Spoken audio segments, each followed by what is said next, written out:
Il y a un réseau immatériel qui se construit au centre de la création artistique et musicale dans le temps et l'espace.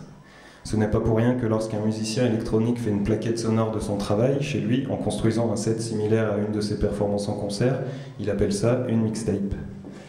La bande magnétique dans l'histoire de la musique et de l'enregistrement a joué un rôle prépondérant. Pas cher, facile d'accès, la cassette s'est démocratisée au fil des âges. Et même en 2012, alors que les sites communautaires de partage sonore comme SoundCloud ou Bandcamp supportent des fichiers Wave ou MP3, on continue à utiliser le mot mixtape. Quand les grands expérimentent le support magnétique dans sa forme la plus primaire, à l'aide de magnétophones à bande d'1/4 de pouce ou autres Revox, ils instaurent sans le vouloir d'immenses influences sur l'évolution de la musique électronique ou non. Il ne faut pas oublier qu'à l'origine, il s'est construit un réseau d'influences polyvalentes qui, si on regarde d'un certain point de vue, s'est pérennisé à l'aide de la bande magnétique. Lorsqu'on identifie l'évolution des courants musicaux et qu'on réalise que certaines idées fondatrices sont basées sur de véritables épopées tragiques, on peut se surprendre à reconsidérer l'essence même des créations qui ont suivi ces changements radicaux. Lorsqu'on me demande si j'aime tel ou tel musicien, tel ou tel album, telle ou telle piste, la réponse est rarement oui ou non. En réalité, pour réellement apprécier un musicien qui exploite un genre qui lui plaît, non pas apprécier sa technique, son inventivité ou son talent, mais apprécier plus largement son inscription dans le domaine, le genre ou l'état d'esprit inhérent au principe de création exploitée, il faut parvenir à retracer l'évolution du domaine en question et voir comment l'esprit humain s'est permis de s'approprier une des forces les moins prévisibles de la nature. S'il est question de surprise, de curiosité ou de recherche, on rentre dans un rapport direct entre le musicien et les ondes sonores qu'il exploite. Un rapport de dualité riche et prospère qui instaure un dialogue constructif entre l'homme et l'entité invisible qui vibre autour de lui. L'acte de création émerge alors de cette communion fusionnelle. Mais s'il est question d'écoute directe, quand le montré devient prépondérant, alors il se crée un lien entre le musicien et le public, dans un rapport de don et de reçu. Je donne, tu prends. Dans le second cas, on enfouit sous notre échange les épopées épiques qui ont permis aux musiciens d'arriver jusque-là, parce que le public est ignorant. Aujourd'hui, nous sommes à l'ère des émergences infinies de nouveaux médias, de nouvelles plateformes de partage et de découverte. Nous sommes aujourd'hui au confluent des infinies découvertes. Il nous faut alors multiplier les étiquettes, tirer nos influences de la musique en tant qu'entité, dans quel que soit l'univers dans lequel elle s'émancipe, car ils sont tous liés par une même force. La musique, dans sa globalité, offre une cascade d'influences que ne peut en supporter un seul musicien. Il faut choisir. Et dès lors qu'on choisit, dès lors qu'on restreint notre champ d'écoute à quelques menus étagères discophiles, on restreint également notre champ d'action. Il devient alors difficile de se sortir de cette cage sans que le travail produit soit taxé de renouveau audacieux, de nouvelles expériences plus ou moins réussies, de balayage, de révision totale du système ou de tout autre terme absurde qu'on peut trouver dans les plus sublimes chroniques musicales. Mais la plupart du temps, il s'agit seulement d'une petite voix lointaine, d'une envie refoulée, d'un désir d'aller plus loin plus que d'une soudaine et totale remise en question. Très peu d'êtres humains sont capables d'un tel rebondissement au sein de leur création sans devenir fous. C'est pourquoi on constate davantage de curiosité et de désir de nouvelles sonorités dans un revirement musical que d'erreurs fatales et de reboot du système. Nous avons donc, outre ce désir de produire, une dévorante attirante pour le nouveau. Il s'agit de proposer de quelque chose de constamment nouveau sans avoir d'absurdes ambitions de révolution.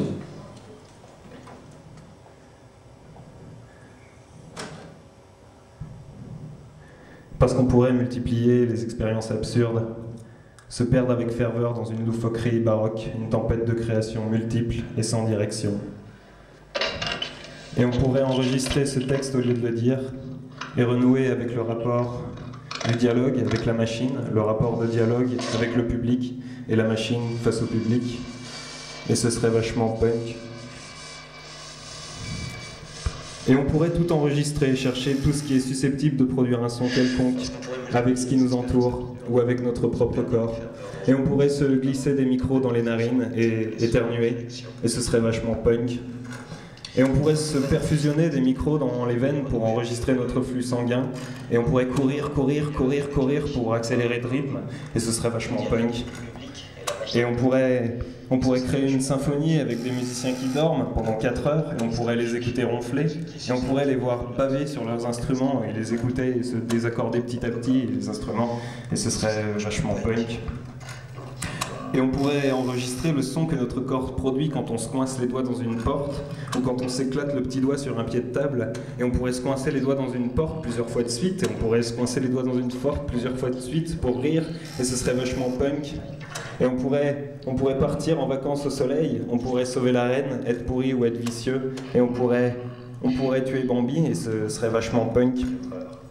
Et on pourrait mettre quelque chose dans mon verre, et on pourrait sniffer de la colle, et ce serait vachement punk. Et on pourrait prendre de la drogue, boire de l'alcool, semer son cerveau derrière soi, manger son cerveau, et on pourrait ne rien produire du tout et manger son cerveau quand même, et ce serait vachement punk. Et on pourrait détruire des choses, on pourrait se battre avec des guitares, et on pourrait casser du son à main nue ou avec des outils, et on pourrait hacher du son, percer du son, défoncer du son, clouer du son, dévisser du son, découper du son, moudre du son, filer du son, torréfier du son, élaguer du son, diluer du son, froisser du son, et ce serait vachement punk. Et on pourrait détruire des CD, des cassettes, des vinyles, des cordes de guitare, des pots de caisse claire, des baguettes de batterie, des circuits imprimés, des toy keyboards, des vieux jouets Casio, ma ferme parlante, mon habile robot rigolo, des Game Boy, des consoles Atari, des lecteurs Gevox, des prises Péritel, et ce serait vachement punk. Et des télévisions, des téléphones portables, des synthétiseurs, des sampleurs, des séquenceurs, des tables de mixage, des microphones, des pédales à effet, des oscilloscopes, des diamants de platine, des chaînes hi-fi, des lecteurs MP3, des produits Apple, surtout des produits Apple, et ce serait vachement punk. Et des scènes, des infrastructures culturelles, des salles de concert, des festivals de performance, des rassemblements artistiques, des happenings, des biennales, des restaurants universitaires, des woofers, des subwoofers, des médiums, des tweeters, des microphones encore, surtout des microphones, et ce serait vachement punk. Et on pourrait aussi découper, coller, copier, sérigraphier, et on pourrait bouffer du papier à la pelle et le distribuer dans la rue ou le garder pour nous, pour le froisser encore, et ce serait vachement punk. Et on pourrait faire du jazz avec un morceau de cuivre tordu, un bout de ferraille, un gant en plastique, un tube en PVC, une machine à café, un verre d'eau, un piano à queue, et ce serait vachement punk. Et on pourrait faire de la musique électronique et chanter du Henri Salvador, et ce serait vachement punk. Et on pourrait se dire punk et être moins punk que quiconque, et on pourrait ne plus jamais dire punk et être plus punk que le mot punk, et ce serait vachement punk. Et on pourrait chanter Critical en hurlant dans la rue sur toujours la même instru, et on pourrait chanter Critical à répétition toute la journée, et on pourrait chanter Critical toute la vie à l'envers, et ce serait vachement punk. Et on pourrait envisager une folie sonore immédiate, et on pourrait imaginer être fou, et on pourrait être fou et faire de la musique folle, et ce serait vachement punk. Et on pourrait laisser des forces obscures derrière la fenêtre nous dicter notre partition, et on pourrait la suivre, la partition, et faire peur aux voisins qui nous écoutent, et ce serait vachement punk. Et on pourrait hurler parce qu'on a quelque chose à dire, mais on pourrait aussi hurler parce qu'on n'a rien à dire, juste parce qu'on veut hurler, sans rien dire, et ce serait vachement punk. On pourrait même plus jamais dire de mots et juste dire des sons et réformer tout un langage avec des sons abstraits qu'on pourrait produire avec notre bouche, ou avec notre corps, ou avec l'espace dans lequel on vit, ou avec les objets qui nous entourent, ou avec les forces obscures qui nous gouvernent et nous dictent nos partitions, ou avec le silence, et on pourrait hurler du silence et comprendre ce qu'on se hurle mutuellement en silence, et ce serait vachement punk.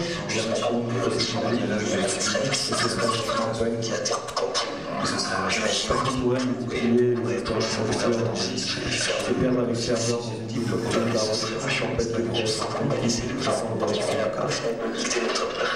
et on pourrait enregistrer ce texte de voyage et renouer avec son corps et éternuer.